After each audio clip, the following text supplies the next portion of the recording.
দিনটা শুরু হলো শান্তর একটা ছোট্ট মেনশনের মাধ্যমে। কেমন হয় যদি আইফোন 12 সিরিজের ফোন 32 থেকে 35 হাজারে পেয়ে যান? চলে আসুন রাজশাহী থেকে। আসলে এখন অনেকটাই প্রাইস ড্রপ করে গেছে আইফোনের, কিন্তু ভিডিওটা যখন করেছিলাম তখন এটাই আইফোন 12 মিনি এর জন্য অনেক কম দাম ছিল। আর আমি এডিটে একটু দেরি করে ফেলেছি, তাই এখন হয়তো বা আপনাদের কাছে মনে হবে না যে এটা কম দাম। তো যাই হোক, এডিটে দেরি করে ফেলার জন্য আমি আন্তরিকভাবে দুঃখিত।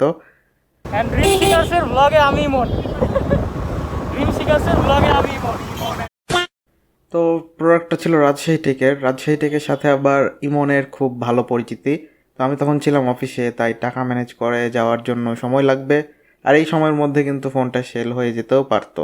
তাই ইমনকে ফোন দিয়ে রাজশাহী টেকে বলে দিলাম যে ভাই, আমরা আসছি, আমাদের এই ফোনটা লাগবে। তারপর কোনো ধরনের অ্যাডভান্স পেমেন্ট ছাড়া তারা আমাদের জন্য ফোনটা রেখে দিয়েছিল। আর একটা মজার বিষয় হলো যে দুইটা আইফোন 12 মিনি ছিল, তার মধ্যে কিন্তু একটা অলরেডি সোল্ড আউট হয়ে গেছিলো। তো জলদি করে অফিস থেকে বের হয়ে বাড়ির দিকে যাওয়া শুরু করলাম। এরকম রাফ আমি সাধারণত চালাই না, নিজেকে পুরাই ছাপড়ি রাইডার ফিল হচ্ছিল সেদিন। কিন্তু কি করব বলেন, এত এক্সাইটমেন্টে আসলে শান্তশিষ্টভাবে রাইডও করতে পারছিলাম না। তো বাসায় পৌঁছানোর পর বাসায় জমানো যা টাকা ছিল তা সব নিয়ে বের হয়ে গেলাম। কিন্তু এখন রাজশাহী থেকে না যেয়ে আমরা যাব শান্তর বাসায়, কারণ ঘটনাটা যেহেতু তাকে দিয়ে শুরু, তাকে নিয়েই ওখানে যাওয়ার ইচ্ছা আছে আমার। তো যেতে যেতে প্রচুর এক্সাইটমেন্টে আবার শান্তর বাড়ির রাস্তা মিস করে দিয়েছি। তো বাইকটা ঘোরানো লাগছে, বাইক ঘুরাই নিলাম, দিয়ে শান্তকে তুলে নিলাম। এখন তিনজন মিলে রওনা হয়ে গেলাম রাজশাহী টেকের উদ্দেশ্যে। তো গাইস, আমাদের জীবন Guys, এখন ইয়া খায়রুল ভাইয়ের মতো করে গাইস গাইস গাইস খায়রুল ভাই ভাষায় বলতে গেলে গাইস। আম বড় বড় চিকনা বুঝলি আম। খায়রুল ভাইয়ের ভিডিও দেখেছিস তার মানে নাকি? হ্যাঁ বেটা দেখেছি।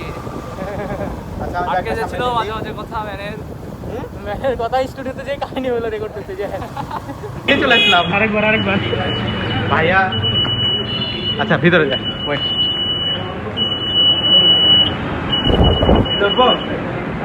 এগুলা পাবো না? এ ভাই থাক মনে করে এ ভাই সিঁড়ি চলছে কেন? এ ভাই সিঁড়ি চলে এসে ভাইয়া, আমি ভিতরে ঢুকলাম, পার্কিং এ দেখি 30 টাকা। ভাবলাম 30 টাকাতে একটা জুস খাবো গরমের মধ্যে, নিউ মার্কেটের সামনে যা পার্ক করে দিয়ে চলে আসলাম। ভালো ছিল।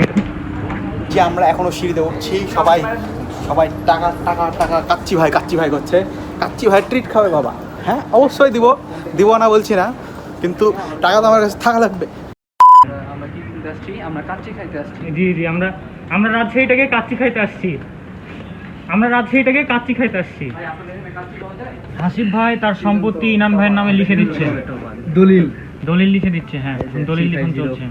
মেলা নাটক ফাটক করার পর ফোনটা পারচেস করে ফেললাম।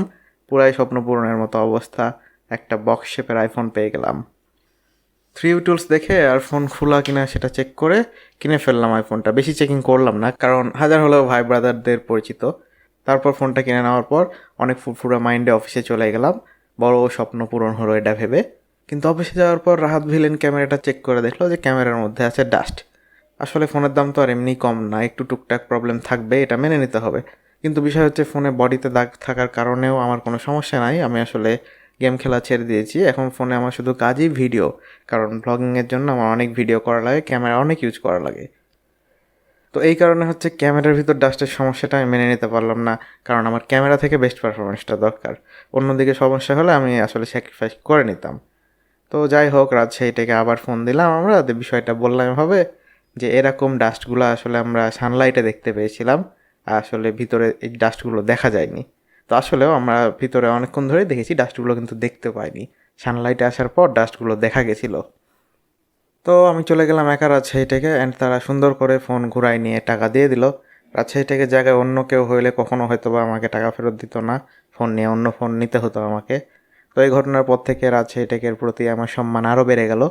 আর যারা এতক্ষণ ধরে ভিডিওটি দেখলেন তাদের প্রতিও থাকলো আমার অনেক সম্মান। ভিডিওটি ভালো লেগে থাকলে প্লিজ একটা লাইক দিয়ে দিবেন, আর আমার চ্যানেলটিকে সাবস্ক্রাইব করে দিবেন, ফেসবুক পেজটিকে ফলো মেরে দিবেন। আবার দেখা হবে পরবর্তী কোনো ভিডিওতে। Good bye.